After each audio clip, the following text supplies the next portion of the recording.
그럼 초대교회는 어떻게 성장을 했을까요? 초대교회 부흥의 시작은 핍박과 순교 가운데 꽃이 피게 됩니다. 마가다락방에 성령께서 임하시고 난 다음부터 교회가 시작이 되었고 교회는 날로 부흥이 되었습니다. 그러나 그 교회는 예루살렘에만 한정이 되어 있었습니다. 그런데 이제 어느 순간부터 그 교회가 예루살렘을 벗어나서 예수님 말씀처럼 땅끝까지 전파가 됩니다. 바로 스데반의 순교를 통해서 그 일을 계기로 이런 일이 벌어지게 됩니다. 스데반은 구제와 봉사를 위해서 세운 7명의 집사님 가운데 한 분이었습니다. 성령 충만한 분이었죠. 스데반 집사가 어느 날 유대인들에게 전도를 합니다. 그리고 유대인들이 그 스데반의 설교를 듣고 마음에 찔림을 받습니다. 왜냐하면 예수님을 십자가에 못 박아 죽인 사람들이 바로 유대인이다라고 말을 했기 때문에 마음에 찔림을 받습니다. 마음이 편치가 않습니다. 그래서 그 소리를 부인하며 듣지 않기 위해서 귀를 틀어 막습니다. 결국 그들이 선택한 길은 예수님을 전하는 스데반을 죽이는 일이었습니다. 결국 스데반은 복음을 전하다가 순교자가 된 것입니다.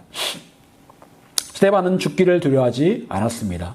평안함 가운데 순교를 합니다. 스데반의 순교로부터 예루살렘 교회에는 핍박이 시작이 됩니다. 그래서 성도들이 사방으로 흩어지게 되었고 그곳 가운데 하나가 바로 오늘 말씀처럼 안디옥이었습니다. 스데반의 순교 이전까지는 사도들은 생각하기를 이 복음은 유대인들만을 위한 것이다 라고 생각을 했습니다. 그런데 흩어진 사람들이 안디옥에 가서 처음에는 유대인들에게 복음 전하다가 나중에 이방인들에도 복음을 전했는데 이방인들에게 전한 그 복음이 사람들을 변화시키는 겁니다. 구원의 역사가 나타나기 시작한 거예요. 결국 스데반은 한 알에 썩어지는 미랄이 되었고 그 썩어지는 미랄로 인해서 유대인뿐만 아니라 유대인들도 구원을 받기 시작한 겁니다. 여러분, 우리는 보다 높은 곳에서 하나님의 눈으로 당장 일어나는 일에 실망하지 않아야 합니다. 내가 지금 하나님 안에 있다면 모든 사건 가운데는 하나님의 개입하심이 있고 하나님의 계획이 있다는 거예요. 스데반이 순교를 당할 때만 하더라도 이게 웬 핍박인가?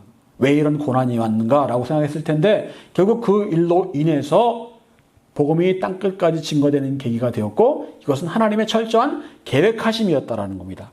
여러분, 우리에게는 믿음의 눈이 필요합니다. 믿음의 눈은 하나님의 관점으로 세상을 바라보는 겁니다. 이렇게 이방인들에게 복음이 전해지자 예루살렘 교회에서는 안디옥에 있는 성도들에게 바나바를 파송하기로 결정을 합니다. 왜 바나바를 파송하기로 결정했을까요? 바나바가 아주 특별한 사람이었기 때문에 그렇습니다. 여러분, 바나바는 원래 이름이 아닙니다. 바나바는 별명이에요. 별명인데 바나바란 뜻이 무슨 뜻입니까? 위로하는 자라는 그런 뜻입니다. 이 바나바의 원래 이름이 있는데 그 이름 대신에 너무너무 위로를 잘하다 보니까 위로하는 사람이라는 별명을 붙여준 거예요. 여러모로 바나바를 안디옥 교회에 보내는 것이 좋겠다라고 생각을 합니다. 오늘 본문은 바나바가 어떤 사람인지를 표현을 하고 있습니다. 24절, 바나바는 착한 사람이요 성령과 믿음이 충만한 사람이라. 여러분, 바나바는 기본적으로 어떤 사람이었습니까? 착한 사람이었습니다. 바나바는 인격적으로 착한 사람이었어요. 여러분, 크리스찬이 착해야 될까요? 착해야 됩니다. 빛의 열매는 모든 선함과 착해야 된다라는 겁니다. 그런데 어떤 성도는 교회는 다니지만 착하지 않은 사람들이 있습니다. 욕심 많이 부리고 거짓말하고 남 속이고 여전히 그런 사람들이 있습니다. 남의 돈 떼먹고 그런 사람도 있어요. 왜 많은 사람들이 교회를 다니다가 교회를 안 다니고 있는 걸까요? 교회 다니는 사람들한테 시험에 들었기 때문에 그렇습니다. 돈을 빌려갔는데 돈을 안 갚는다는 거예요. 시험 들어서 교회 안 나온다는 겁니다. 빛과 소금, 이것은 역시 그 안에 착함이라는 게 포함되어 있는 겁니다. 그런데 그 빛과 소금의 역할을 잃어버렸기 때문에 현재 교회가 이렇게 된 경우가 왕왕 있다고 볼 수가 있습니다. 바나바는 선한 사람이었습니다. 바나바 주위에는 늘 사람이 많았을 거예요. 왜? 선한 사람이었기 때문에, 위로하는 사람이었기 때문에 늘 바나바 옆에 있었을 겁니다. 바나바와 말을 하면 힘을 얻는 거예요. 위로하는 사람이기 때문에 힘을 얻고 용기를 낼 수 있는 겁니다. 그래서 사람들이 바나바를 되게 좋아했을 겁니다. 그건 바나바의 기본 성품일 수도 있고, 바나바의 그 선함은 예수님 만난 이후로 그에게 더 배가 된 성품일 수도 있습니다. 선함과 착함의 열매는 본래 성품이기도 하지만 그리스도 안에서 새롭게 생겨나는 다듬어지는 성품이기도 합니다. 그래서 바나바는 원래 이름 대신 바나바라는 그런 아주 좋은 별명을 얻을 정도로 굉장히 선하고 위로할 수 있는 그런 사람이었다라는 거죠. 또한 바나바는 성령과 믿음이 충만한 사람이었습니다. 바나바의 진심 어린 위로와 사람을 세우는 능력은 다른 곳에서 온 것이 아니라 성령 충만함에서 왔다라는 거예요. 학문적으로 상담을 배우는 사람들도 있습니다. 하지만 진짜 좋은 상담가는 성령 충만과 믿음 충만에서 나오지 않을까요? 성령 충만함 가운데 하나님의 지혜로 위로하고 상담할 때 거기에 진짜 능력이 나타나지 않을까요? 사람을 변화시키는 것은 학문이나 노력이 아닙니다. 성령님을 통한 근본적인 변화를 통해서 그 일이 가능해진다는 거예요. 바나바의 이런 선함과 성령 충만과 믿음 충만한 모습은 안디옥에 파송하기에 더할 나위 없이 좋은 성품이었습니다. 그래서 바나바가 안디옥으로 갔고, 바나바가 가르칠 때 계속해서 부흥의 역사가 일어나기 시작했습니다. 여러분, 그런데 그때 바나바가 생각한 한 사람이 있었습니다. 누구였을까요? 바로 바울이었습니다. 그 당시의 이름은 사울이었습니다. 갑자기 바나바에게 사울이 생각났습니다. 바나바는 사울이라는 사람이 있는 것을 알고 있었습니다. 사울이 예전에 다메섹 가는 도중 예수님 만났고, 그리고 그 이후로 지금 10년 넘도록 사울이 어딘가 있는데 그 행방을 알지 못하는 그런 상황이라는 것을 알고 있었습니다. 그런데 수소문을 해보니 사울이 어디에 있는 거예요? 고향에 가 있더라는 겁니다. 고향 다수에 가 있더라는 거예요. 그래서 어느 날 바나바가 사울을 데리러 가야겠다라는 생각을 하게 됩니다. 여러분, 왜 갑자기 그런 마음이 들었을까요? 왜 사울을 데리러 가야 되겠다라는 마음이 들었을까요? 바나바는 성령이 충만하고 믿음 충만했던 사람이었습니다. 그런데 어느 날 성령께서 바나바에게 사울에 대한 마음을 주시고 사울을 데려오라는 마음을 주신 거예요. 하나님의 뜻에 민감했던 바나바는 그래서 사울을 데리러 간 겁니다. 여러분, 그 당시 사울은 어떤 마음이었을까요? 사울이 예수님 만나고 난 이후로 시간이 흘러서 대략 10년에서 13년 정도가 지나갔습니다. 사울은 그때 고향에서 무엇을 하고 있었을까요? 여러분, 사울의 원래 직업이 뭐였을까요? 텐트 만드는 사람. 아마도 사울은 고향에서 텐트를 만들고 있었을 겁니다. 어쩌면 사울은 낙심 가운데 있었을지도 모르겠습니다. 끝도 안 보이는 매일의 그 삶 속에서 그저 하루하루 견디고 버티며 살아가고 있었는지도 모릅니다. 그 시간은 사울에게 광야의 시간이었습니다. 사울이 다메섹에서 예수님을 만난 이후로 한동안 자취를 감추었고 고향 다수에 가 있는 동안 사울의 마음은 어땠습니까? 미래가 보이지 않고 예수님 만났지만 오히려 현실은 더 어려워지고 유대인의 핍박으로 아무것도 할 수 없는 상황. 얼마나 이 사울의 마음이 답답하고 힘들었을까요? 사울은 어쩌면 내가 다메섹 가는 도중에 만난 예수님이 어쩌면 우연히 내가 꿈을 꾼 것 아닐까? 이거는 꿈과 같은 그런 비현실적인 일인데 내가 괜히 거기에 그 과거에 사로잡혀 있는 것은 아닐까? 수많은 생각들이 꼬리에 꼬리를 물고 그의 머릿속에 들어왔을 겁니다. 그러면서 나는 이렇게 고향에서 아무것도 하지 못한 채 패배자로 살아야 되는 것일까? 그런 마음이 들었을지도 모르겠습니다.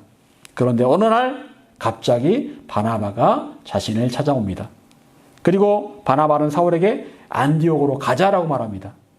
그동안 아무도 몰랐던 초야에 묻혀있던 그 사울을 주목하지 않았는데 어느 날 바나바를 통해서 하나님께서 사울을 부르신 거예요. 여러분, 하나님께서는 다메섹 가는 도중에 만난 그 사울을 아나니아에게 뭐라고 말씀하십니까? 내가 택한 나의 그릇이다라고 말씀하셨습니다. 예전에 나의 택한 나의 그릇이다. 그런데 사울은 바로 하나님 앞에 그 그릇으로 쓰임받지 못했습니다. 무려 10년에서 13년 동안을 쓰임받지 못한 채 그냥 광야에 있었습니다. 집안 고향에 그냥 있었습니다. 그 기간 동안 고향 다수에서 7, 8년을 있었고 아라비아 광야에도 갔다가 예루살렘에도 갔다가 그러면서 10년의 시간이 훌쩍 지나가 버린 거예요. 그리고 하나님께 생각하시는 때가 되니까 하나님께 말씀하셨던 대로 하나님의 쓰실 그릇으로 쓰임받을 때가 온 겁니다. 여러분, 왜 10년에서 13년 동안의 그 시간 동안 사울에게는 아무 일도 일어나지 않은 걸까요? 왜 고향에서 그냥 텐트나 만들면서 그러면서 그렇게 살았을까요? 여러분, 우리가 잊지 않아야 될 사실이 있습니다. 우리가 보기에 하나님께서 지금 아무것도 하시지 않는 것처럼 느껴지지만 그 순간에도 하나님께서는 여전히 일하고 계신다는 거예요. 여러분, 하나님께서 생각하신 그때와 우리가 생각하는 때는 전혀 다를 수 있습니다. 많은 경우 우리는 다급한 마음에 하나님 지금입니다. 지금 역사해 주십시오라고 그렇게 기도합니다. 하지만 그런 다급한 우리의 마음과 상관없이 하나님께서는 침묵하시고 아무 일도 하시지 않을 때가 얼마나 많습니까? 이런 일이 반복되면 우리 마음에는 하나님께서 나의 기도에는 관심이 없으신가 봐. 나는 외면당하고 있어. 나는 버림받았어. 라는 마음이 쌓일 수 있고, 그리고 그런 마음이 쌓일수록 좌절과 낙심이 오게 되고 믿음은 점점 희미해져 갈 것입니다. 그것이 일반적인 수순이에요. 여러분, 하나님께서 왜 사울을 바로 사용하시지 않으시고 고향 다수에 가게 하시고 그곳에서 침묵하며 광야의 시간을 보내게 하셨을까요? 이유가 뭘까요? 가만히 생각해 보십시오. 사울에게 예루살렘은 호의적인 곳이 아니었습니다. 왜 그럴까요? 사울은 이미 예루살렘에서 유대인들에 의해서 배신자로 낙인 찍혔습니다. 그래서 도망쳐야 했습니다. 그곳에서 복음을 전하는 것은 사울에게 목숨을 걸어야 되는 일이었어요. 사역도 하기 전에 죽을 수 있는 일이었습니다. 하나님께서는 사울을 이방인들을 위해 일하셨습니다. 하지만 당시만 하더라도 아직 이방인들에게 복음이 전해지지 않았고, 그리고 사울이 사역할 여건이 형성되지 않았어요. 그때가 될 때까지는 대략 10년에서 13년의 시간이 필요했던 거예요. 그때가 찰 때까지 하나님께서는 사울을 광야 가운데, 침묵 가운데 두신 겁니다. 사역이 시작될 때까지는 아직 때가 차지 않은 거예요. 하지만 하나님께서 사울을 사용하실 시간이 점점 다가오고 있었습니다. 그리고 이제 안디옥에서 부흥이 시작되자 바나바에게 성령께서 생각나게 하신 사람이 바로 사울, 즉 바울이었다라는 거예요. 여러분, 모든 일에는 적절한 때가 있습니다. 하나님께서 생각하시는 때가 있습니다. 하나님께서는 그 때가 오기까지 모든 여건과 상황을 만들어 가십니다. 하지만 그때가 오기까지는 종종 고난과 침묵과 고통의 시간이 계속될 수 있습니다. 여러분, 하나님께서 바울을 사용하시기 가장 적절한 때는 바로 안디옥의 부흥이 일어난 바로 그 시점이었다라는 거예요. 그때부터가 바로 하나님께 생각하신 그때였다라는 겁니다. 하나님께서는 그때를 기다리셨습니다. 모든 조건이 딱 맞아 떨어질 때까지 기다리셨습니다. 하나님께서는 바울을 이방인을 위한 그릇으로 사용하려고 하셨고 그 때가 되기까지 기다리셨습니다.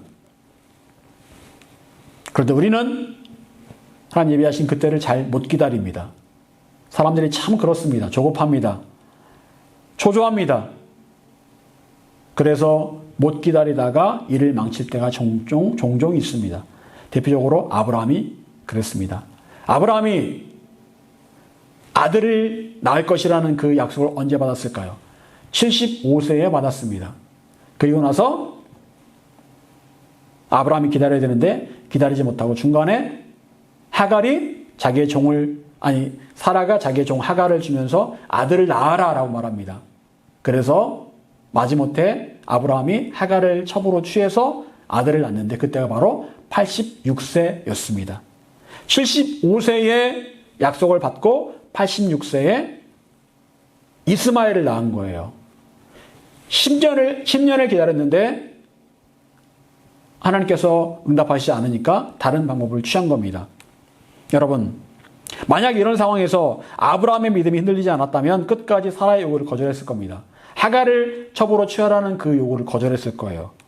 그러나 아브라함도 마지못해 사라의 요구를 받아들이고 결국 아들 이스마엘을 낳았는데 그 이스마엘이 지금의 이슬람교의 창시자가 되어서 중동 분쟁의 씨앗이 되고 만 거예요. 여러분, 하나님께서는 때를 만들어 가십니다. 가장 적절한 때, 가장 알맞은 때, 가장 순리에 맞는 때를 만들어 가십니다. 그때가 오기까지 지금도 일하고 계시고 우리가 그때를 믿음으로 기다리기 원하십니다. 그리고 그때가 되면 바울에게는 바나바가 있었듯이 우리에게도 하나님께서 필요한 사람을 붙여주실 것이라는 거예요. 그 사람을 통해서 하나님께서 일하심을 보게 된다라는 겁니다. 요셉의 경우를 생각해 보십시오. 요셉은 억울하게 감옥에 갇혔습니다. 거기에서 술관장, 떡관장의 꿈을 해석해 줍니다. 그리고 술관장이 복직이 될 때 요셉은 자기를 기억해 달라고 말합니다. 그런데 술관장은 감옥에 있던 요셉을 잊어버립니다. 그리고 시간이 한참 흐른 뒤에 바로의 꿈에 대한 해몽을 두고 사람을 찾을 때 술관장은 갑자기 요셉이 떠올랐습니다. 그래서 요셉을 천거했고 요셉은 그날 갑자기 바로 앞에 불려나가 바로의 꿈을 해몽하게 됩니다. 여러분, 이런 일들이 우연히 그렇게 된 것일까요? 이것은 철저하게 하나님의 계획하심 가운데 되어진 일들입니다. 하나님께서는 요셉이 등장할 가장 적절한 때를 찾고 계셨습니다. 그때는 바로 7년의 풍년이 시작될 때였어요. 요셉을 총리를 세워서 7년의 풍년에 곡식을 저장함으로 앞으로 닥칠 7년의 흉년을 대비해야 될 때였습니다. 그래서 7년의 흉년 기간 동안 야곱을 비롯한 전 가족이 애굽으로 오게 된 것을 준비하는 그런 계기가 바로 요셉을 통해서였습니다.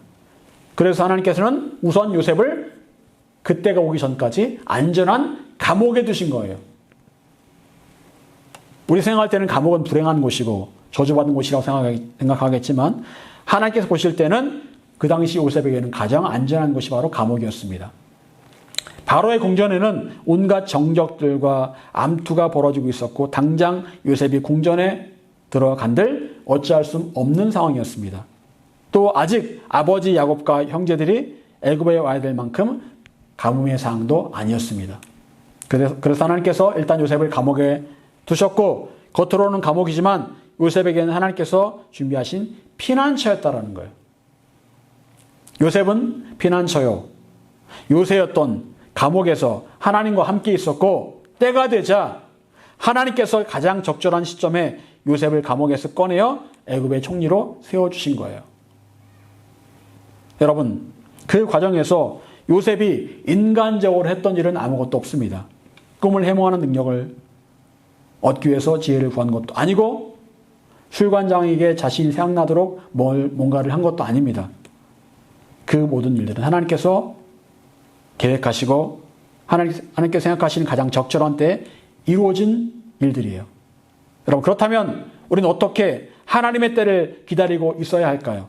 여러분, 하나님의 때가 오기 전까지의 시간은 우리가 보통 말하는 광야의 시간입니다.